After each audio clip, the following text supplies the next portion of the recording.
الحمد لله رب العالمين والصلاة والسلام على رسوله الكريم وعلى آله وأصحابه أجمعين.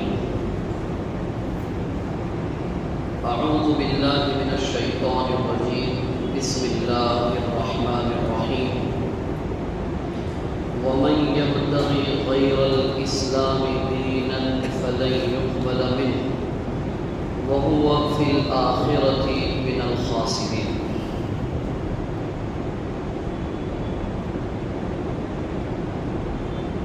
سورہ آل عمران کی 85 نمبر کی آیت ہے. اور جو کوئی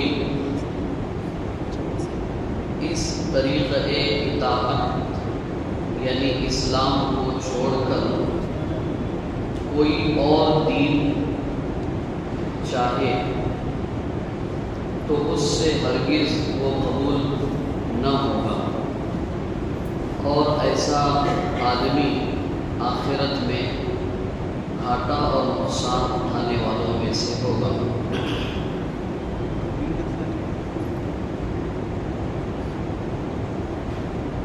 دنیا میں مختلف مذاہب اور دین اور دھرموں کے ماننے والے لوگ زندگی گزار رہے ہیں. اس میں ہر مذہب اور ہر دین کا اپنا ایک کلچر ہے، اس کی اپنی زندگی گزارنے کے طریقے بتائے گئے ہیں، عقیدے ہے، اعمال ہے، اور اچھے برے کاموں کی ان کی اپنی تشریحات ہے، ان کی اپنی قائم کی ہوئی اور بنائی ہوئی بنیادیں ہیں. لیکن دنیا میں جتنے بھی مذاہب پائے جاتے ہیں، جتنے ادیان اور مذاہب پائے جاتے ہیں، اللہ کے نزدیک قابل قبول دین زندگی گزارنے کا طریقہ کیا ہے اور کون سا ہے، وہ اللہ تعالیٰ نے سورہ بقرہ کی ایک آیت کا حصہ ہے، اس میں بیان بتا دیا. ان الدین عند اللہ الاسلام. یہ اللہ تعالیٰ کا فیصلہ ہے، اعلان ہے کہ ہمارے نزدیک اگر قابل قبول دین اور مذہب ہے تو وہ دین اسلام ہے. اور دنیا میں کوئی انسان اس دین اسلام سے ہٹ کر یا اس دین اسلام کو چھوڑ کر یبتغی غیر الاسلام کوئی اور دین، کوئی اور مذہب، کوئی اور طریقہ ایڈاپٹ کر کے اپنی زندگی میں نافذ کر کے اپنی زندگی میں اپنا کر زندگی گزارتا ہے، فَلَن يُقْبَلَ مِنْهُ. یہ لَن يُقْبَلَ مِنْهُ جو ہے نا، عربی سے جو واقفیت رکھتے احباب ہیں وہ جانتے ہیں. ایک تو یہ ہے کہ لا يُقْبَلُ مِنْهُ، اس سے وہ طریقہ زندگی ایکسپٹ اور قبول نہیں کیا جائے گا، تو یہ لا کے ذریعے سے لا يُقْبَلُ مِنْهُ. اور یہاں آیت میں لَن يُقْبَلَ مِنْهُ، نیور کی لفظ میں کبھی بھی نہیں، تھوڑا بھی نہیں، کسی طرح بھی نہیں کا مفہوم ہے اس میں. یعنی کسی بھی طرح دین اسلام کے علاوہ کوئی اور پریکٹس آف لائف جنت میں لے جانے کا سبب اور ذریعہ نہیں بن سکتا. یہ بتا دیں، اللہ کے پاس اللہ کو راضی کرنے کا سبب اور ذریعہ نہیں بن سکتا، جہنم سے بچانے کا سبب اور ذریعہ نہیں بن سکتا. تو اللہ کا شکر اور احسان ماننا چاہیے مجھے اور آپ کو کہ اللہ تعالیٰ نے ہمیں اس دین پر عمل کرنے والا اس دین کو ماننے والا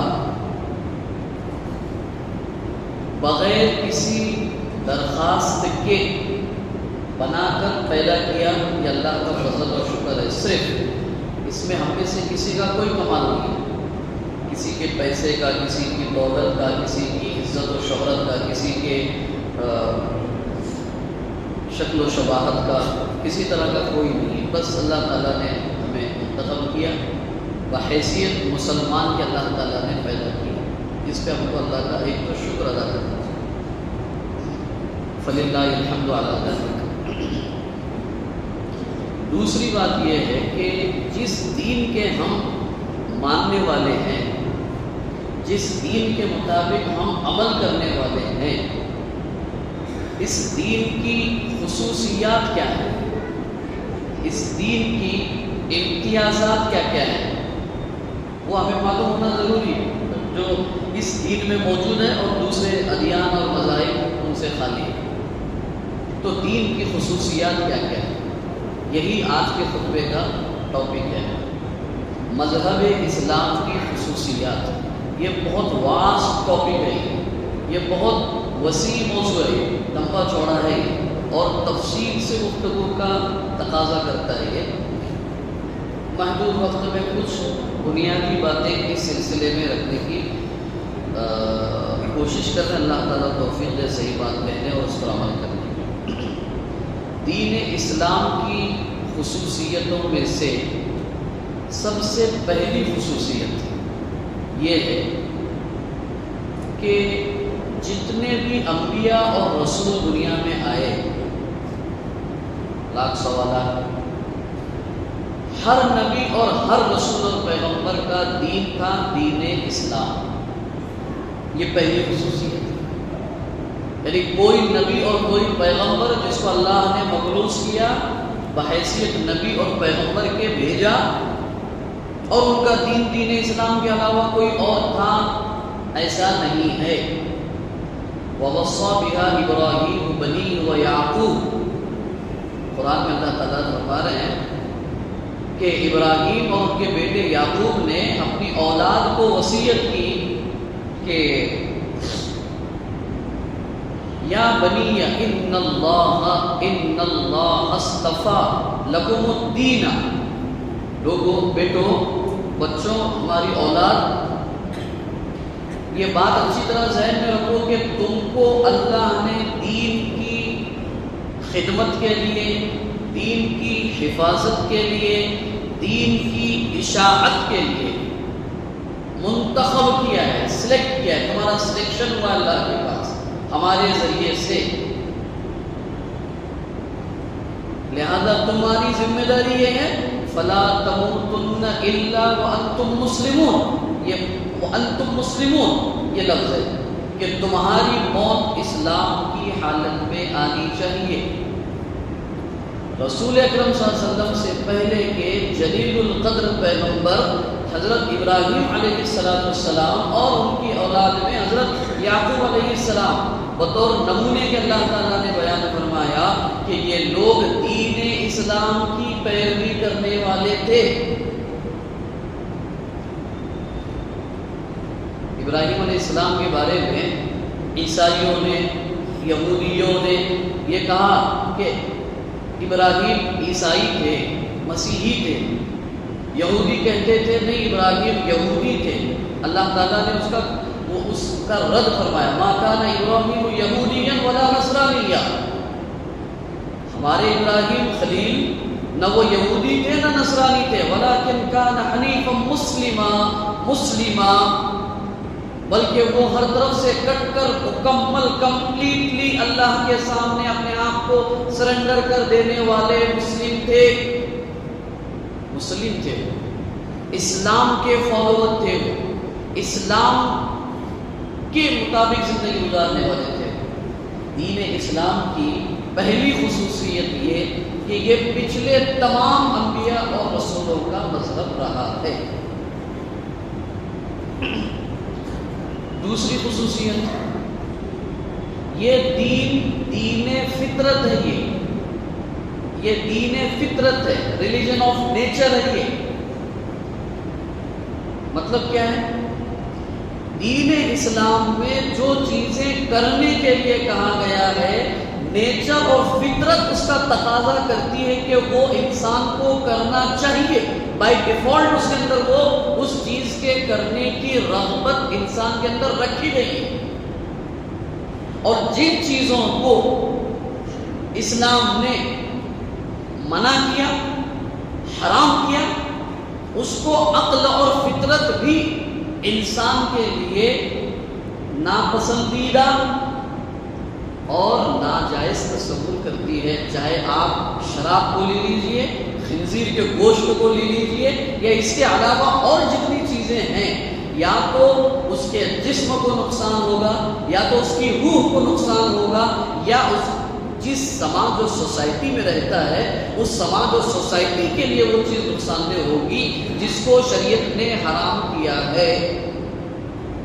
تو جتنی چیزیں شریعت میں بتائی گئی ہے وہ نیچرل ہے، وہ چاہے وہ نکاح طلاق کا مسئلہ ہو، چاہے وہ وراثت کا مسئلہ ہو، چاہے کاروبار کا مسئلہ ہو۔ محدود وقت ہے، ہم اس کی تفصیل میں نہیں جا سکتے کہ کس طرح دین اسلام نیچرل ریلیجن ہے، لیکن ہے یہ اس کی خصوصیت ہے۔ جو اس میں تحقیق کرے گا، جو اس میں جتنا ریسرچ کرے گا، وہ اتنا زیادہ اس حقیقت کو گہرائی کے ساتھ سمجھے گا۔ یہ دوسری خصوصیت ہے۔ فطری طور پر اللہ تعالیٰ نے جو چیزیں ضروری تھی اس کو جائز قرار دیا، جو بالکل نقصان دہ تھی اس کو حرام قرار دیا۔ قرآن میں کہتے ہیں یہ دوسری خصوصیت ہے شریعت کی، دین اسلام کی۔ تیسرا، دین اسلام دین رحمت ہے۔ اس کی جتنی تعلیمات کو دیکھیے آپ، پتہ چلے گا کہ اس کو نافذ کرنے والا اللہ رحمان الرحیم ہے۔ جس نبی کی طرف سے آیا وہ نبی رحمت ہے، رحمت للعالمین ہے، اور جس دین کی یہ تعلیمات ہے وہ دین رحمت ہے۔ کسی بھی تعلیم کو اٹھا کے دیکھیے۔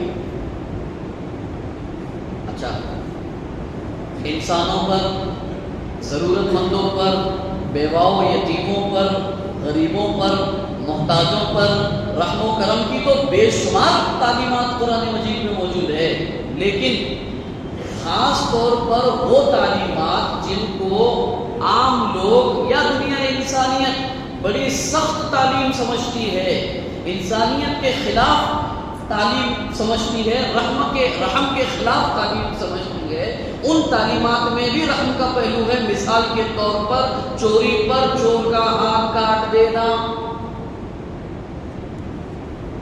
لوگ کہتے ہیں یہ گویا کہ سختی کی انتہا ہے، انسانیت کے خلاف ہے، لیکن اس میں بھی رحمت کا پہلو ہے۔ آپ تصور کیجیے، ملک میں، پوری دنیا میں اگر کوئی آدمی چوری کرے، اس کی چوری ثابت ہو اور اس کے ہاتھ اگر شارع عام پر، مین چوک میں، سر عام لوگوں کے سامنے اگر کاٹ دیے جائے، ہزاروں چور چوری کرنے سے بچ جائیں گے۔ یہ معاشرے پر رحمت کا ایک پہلو ہے۔ جو بدکاری کرتے ہیں، زناکاری کرتے ہیں، یہ جو انیتک سمبند کے جو واقعات چل رہے ہیں، یہ لیو ان ریلیشن شپ کا، حرام کاری کا جو ایک مہذب نام دیا ہے، لیو ان ریلیشن شپ، حرام کاری کا ایک مہذب نام ہے۔ عقل پر جانوروں نے استنجا کر دیا ہے جو اس کو لیگل سمجھتے ہیں، لیکن اگر پتا چلے کہ یہ فلاں مرد نے فلاں خاتون کے ساتھ زیادتی کی ہے، بدکاری کی ہے، تصور کیجئے اگر اس بندے کو سر عام سر تک زمین میں دفن کر کے پتھر مار کر سنسار کر دیا جائے تو کسی عورت کی عزت پر ہاتھ اٹھائے گا کوئی؟ وومن سیفٹی کی بات کرتے ہیں، مہیلا سرکشا کی بات کرتے ہیں۔ ہم نہیں کہہ رہے ملک میں اسلامی قانون لایا جائے، اسلامی قانون کی خوبصورتی بتا رہے ہیں، لانا نہیں لانا ہے وہ قانون والے جانے۔ یہ اسلام کی خصوصیات بتا رہے ہیں۔ ان تعلیمات میں بھی رحمت کا پہلو شامل ہے، یہ بتانا ہے۔ ایسی اور کئی ساری تعلیمات ہیں۔ چوتھی خصوصیت دین اسلام کی، نہایت ہی آسان دین ہے. ویری ایزی ریلیجن، آسان، کوئی بناوٹ نہیں، کوئی تکلف نہیں، کوئی طاقت سے زیادہ برڈن نہیں. کوئی حکم دین اسلام نے اپنے ماننے والوں پر ایسا نافذ نہیں کیا، لازم نہیں کیا جو اس کی کیپیسٹی اور اس کی طاقت سے زیادہ ہو. علل اعلان قرآن کا اعلان ہے، لا یکلف اللہ نفسا الا وسعها. جتنے کا وہ کیپیبل ہے اتنی کا وہ مکلف ہے، اتنی کی اس کی رسپانسبلٹی ہے. کوئی بھی عمل اٹھا کے نہیں کیا. حد یہ ہے کہ جو چیز فرض ہے اور کسی وجہ سے وہ فرض عمل بھی کرنا اس کے لیے دشوار ہو جاتا ہے، اس میں بھی اللہ تعالیٰ نے، شریعت نے آسانی رکھی ہے. مثال کے طور پر رمضان کے روزے فرض ہے لیکن بیمار ہے تو ساقط کر دیا اس حکم کو کہ آپ بعد میں اس کی قضا کر لو. کوئی ایمرجنسی سفر آ گیا، روزہ آپ سکپ کر لو، روکو روزے کو، جب سفر سے واپس آئے اور رمضان گزر جائے تو پھر اس کی قضا کر لینا. یہ اتنا آسان دین ہے. نماز کوئی بندہ، قیام فرض ہے، کھڑے ہو کر نماز پڑھنا فرض ہے، پر بہت گویا کہ سخت ترین مجبوری ہے بیٹھ کر پڑھو. نہیں بیٹھ کر پڑھ سکتے، بڑی سخت مجبوری ہے لیٹ کر پڑھو. لیٹ کر نہیں پڑھ سکتے، اشارے سے پڑھو. یہ ایزینس ہے، آسانی ہے. وضو ایسی شدید تکلیف میں ہے کہ وضو کریں گے تو جو مرض ہے وہ جان لیوا مرض ہے، اس مرض میں اضافہ ہوگا، بیماری میں اضافہ ہوگا. پانی سے وضو کرنے میں چھوڑو، پانی مت کر، تیمم کرو. یہ کیا ہے؟ یہ آسان ہے. دین بالکل آسان ہے. یہ بات اور ہے کہ اس اتنے آسان دین پر بھی ہم عمل کرنے سے دور ہے. یہ ایک الگ بات ہے، یہ ایک المیہ کی بات ہے. پانچویں خصوصیت دین اسلام کی، دین عدل ہے. یہ the religion of justice. Social justice کے نام پہ، سماجی انصاف کے نام پہ پتہ نہیں کیا ہوا کھڑا گیا. پورے انٹرنیشنل لیول پر ملک میں گھر گھر سماجی نیائے ہونا چاہیے، سوشل جسٹس ہونا چاہیے. یہ قرآن مجید کا اعلان، وَلَا يَجْرِمَنَّكُمْ شَنَآنُ قَوْمٍ عَلَىٰ أَلَّا تَعْدِلُوا اعْدِلُوا هُوَ أَقْرَبُ لِلتَّقْوَىٰ. انصاف کرنا آدمی کو سب سے زیادہ اس وقت مشکل ہے جب وہ انصاف کرنا اس کے دشمن کے ساتھ ہو. سمجھ آئے بات کو میری؟ دشمن کے ساتھ انصاف کرنا سب سے بڑا مشکل کام ہے. انصاف کا دامن آدمی انتقام کے جذبے کی وجہ سے چھوڑ دیتا ہے، بدلہ لیتا ہے. وہاں اللہ تعالیٰ کہہ رہے لوگوں دیکھو ایمان والو، کسی قوم یا فرد کی دشمنی تمہیں اس کے ساتھ نا انصافی کرنے پر آمادہ نہ کرے. تو اپنوں کے ساتھ انصاف کی تو بڑے بدرجے اولا حکم دیا گیا. دشمن کے ساتھ بھی اگر انصاف کرنا پڑے تو تمہیں انصاف کرنا ہے، اور یہ انصاف کرنا تمہارے تقوی کا تقاضا ہے. یہ سوشل ایشوز نہیں ہے، یہ سماجی اور ساماجک گویا کے وشے نہیں ہے، یہ تمہارے تقوی اور تمہارے دین کا حصہ ہے. اس سے بڑی انصاف کی بات کوئی اور مذہب اور دین بتا سکتا ہے؟ لیکن وہی بات ہے کہ زمانہ بڑے شوق سے سن رہا تھا، ہم ہی سو گئے داستہ کہتے کہتے. ہمیں اپنے آپ کو ہی پتہ نہیں ہے ہم جس مذہب کے ماننے والے ہیں وہ اپنے اندر کتنی کوالٹی لیے ہوئے ہیں، کتنی خصوصیات لیے ہوئے ہیں، وہ ہمیں پتہ نہیں ہے. تو پھر ہم اپنی دولت کو بے وزن سمجھتے ہوئے لوگوں کے پاس خیرات کا ٹوکرا لیے ہوئے پھر رہے. آپ ہمیں کچھ دیجیے، آپ ہمیں کچھ دیجیے، آپ ہمیں کچھ دیجیے. اللہ نے ہمیں دینے والا بنایا ہے، لیکن ہمارے پاس دولت کون سی ہے کہ جو ہم لوگوں کو دے؟ اس کا احساس بھی تو ہونا چاہیے. اسی لیے یہ باتیں کہی جا رہی ہے. اللہ عمل کی توفیق دے. چھٹی خصوصیت دین اسلام کی دین امن و سلامتی ہے، دا ریلیجن آف پیس۔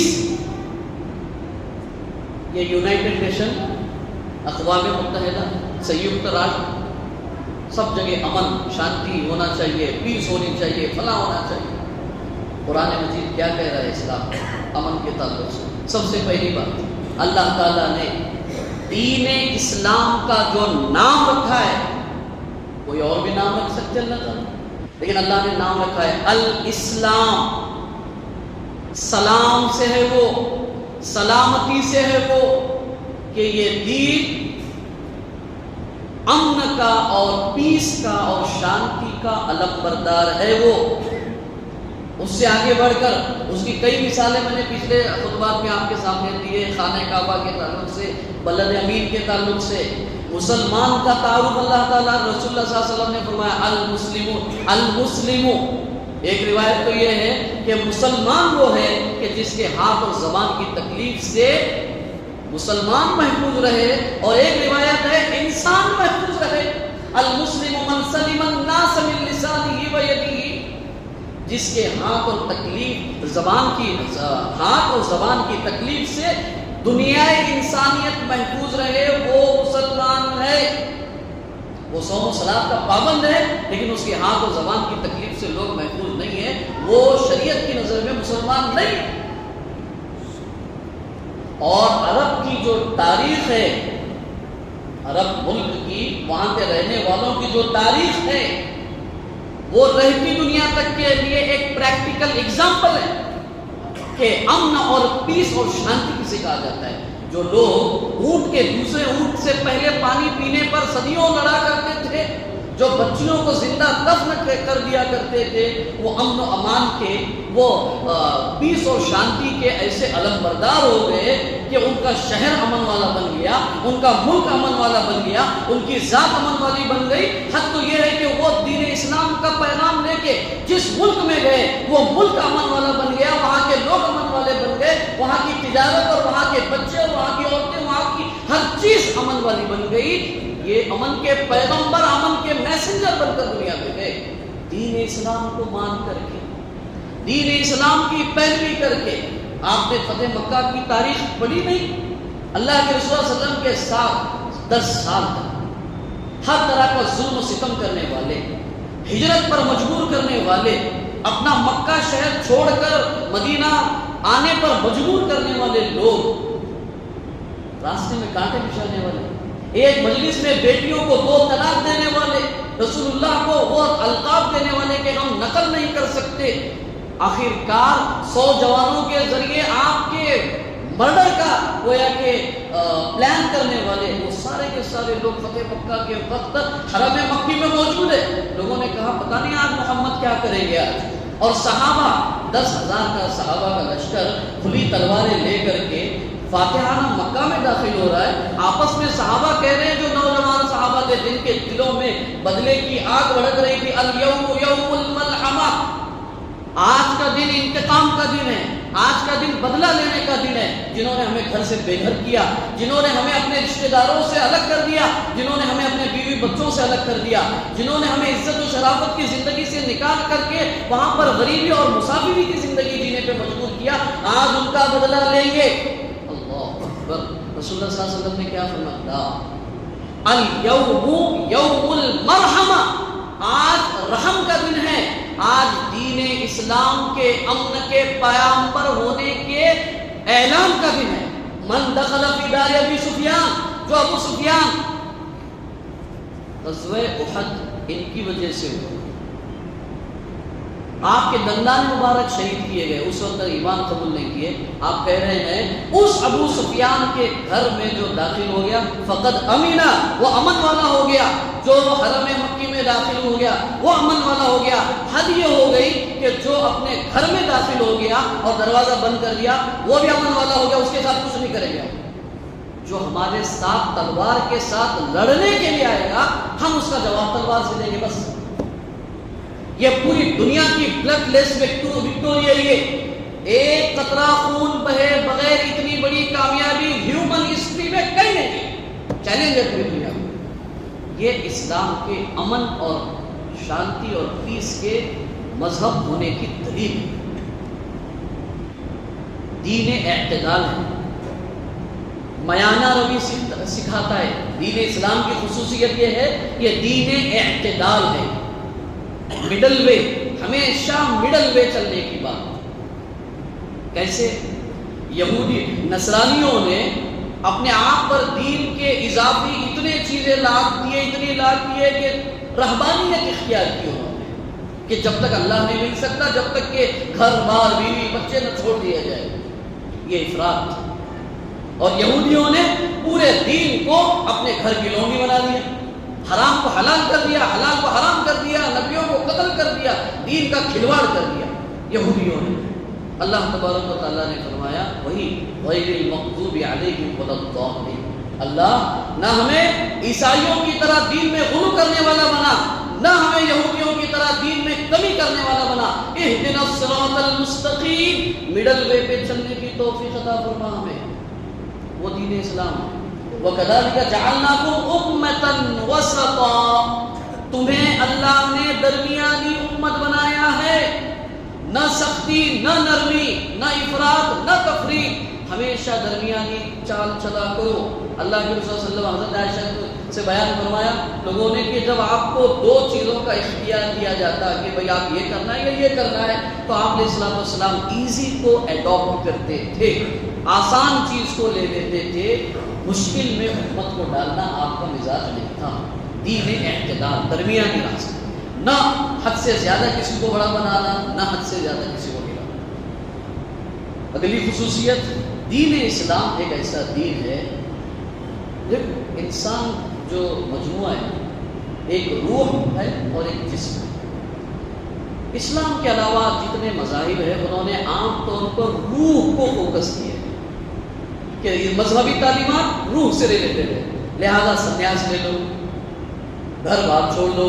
کئی تاریخی شخصیات ہیں ہمارے اس ملک میں بھی، انہوں نے اللہ کو ان کے زعم میں خدا کو پانے کے لیے، موکش پانے کے لیے، نجات پانے کے لیے پتہ نہیں کیا کیا اضافی چیزیں اپنے اوپر ڈال دی انہوں نے. ابھی آپ نے دیکھا ہوگا، میں اشارتاً کہہ رہا ہوں، کسی نے 10 سال سے کوئی نہایا ہی نہیں، کوئی بیٹھا ہی نہیں، کوئی کھایا ہی نہیں. لا رہبانیت فی الاسلام، اس کا اسلام میں کوئی تصور نہیں ہے، بلکہ اللہ تک پہنچنے کے لیے ان چیزوں کی کوئی ضرورت نہیں ہے. اللہ تعالیٰ نے قرآن مجید میں بیان فرمایا کلو واشربو، کھاؤ پیو، ولا تسرفو، اسراف نہ کرو. بس ہر چیز میں میانہ روی اختیار کرنے کا سکھایا. تو اگلی خصوصیت یہ ہے کہ یہ دین جہاں انسانوں کو ان کی روح کی ترقی سکھاتا ہے، روح کو ترقی دینے والے اعمال کی ترغیب دیتا ہے، وہیں پر وہ اس کے جسم اور اس کی دنیاوی زندگی کو بہتر بنانے کے بھی اپنے اندر احکامات لیے ہوئے ہیں. نماز کی پابندی کرو، زکوٰۃ ادا کیا کرو، جھوٹ سے بچو، یہ روحانی چیزیں. اس کے ساتھ ہی اللہ تعالیٰ نے بیان فرمایا ان لجسدک علیک حق، کہ تمہارے جسم کا بھی تم پر حق ہے، تمہاری آنکھ کا بھی تم پر حق. تہجد پڑھو لیکن اتنی نہیں کہ اگلے دن سے تمہاری آنکھ خراب ہو جائے. وَلِعَيْنِكَ عَلَيْكَ حَقٌّ، تمہاری آنکھ کا بھی تمہارے اوپر حق ہے. روزے رکھو لیکن اتنے نہ رکھو کہ تمہارے جسم پر اس کا گویا کہ کمزوری کے اعتبار سے اثر ہو جائے. وَلِجَسَدِكَ عَلَيْكَ حَقٌّ، کہ تمہارے جسم کا بھی تم پر حق ہے. تو دنیا اور آخرت دونوں کی کامیابی کے احکامات دین اسلام اپنے اندر لیے ہوئے ہیں. آخر یہ دین اسلام قوت دلیل کے اعتبار سے ہمیشہ غالب ہونے والا دین ہے. یہ اس کی خاصیت ہے.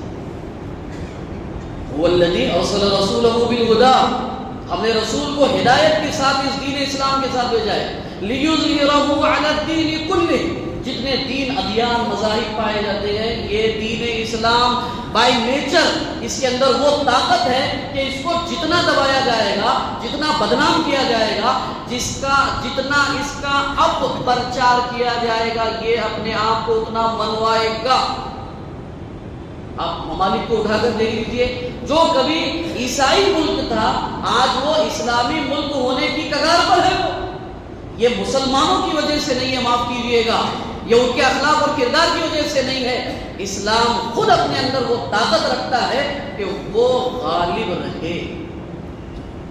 یہ بات اور ہوگی کہ ہم اللہ کے دین کو پہنچانے میں اللہ تعالیٰ کے رسول صلی اللہ علیہ وسلم نے اعلان کر لا یبقى بیت مدر ولا وبر الا ادخلہ اللہ بکلمۃ الاسلام، کوئی پکا اور کوئی کچا گھر روئے زمین پر ایسا باقی نہیں رہے گا قیامت سے پہلے کہ جس میں اللہ تعالیٰ اپنا کلمہ اسلام داخل نہ کرے، بعز عزیز او ذل ذلیل، چاہے وہ عزت و شرافت کے ساتھ ہو، چاہے وہ اس گھر کو، گھر والے کو ذلیل و رسوا کر کے ہو۔ بھائی مجھے ماننا ہی پڑا مجبوراً، ورنہ تو میں نہیں مانتا اس بات کو، میں نے مان ہی لیا مجبوراً۔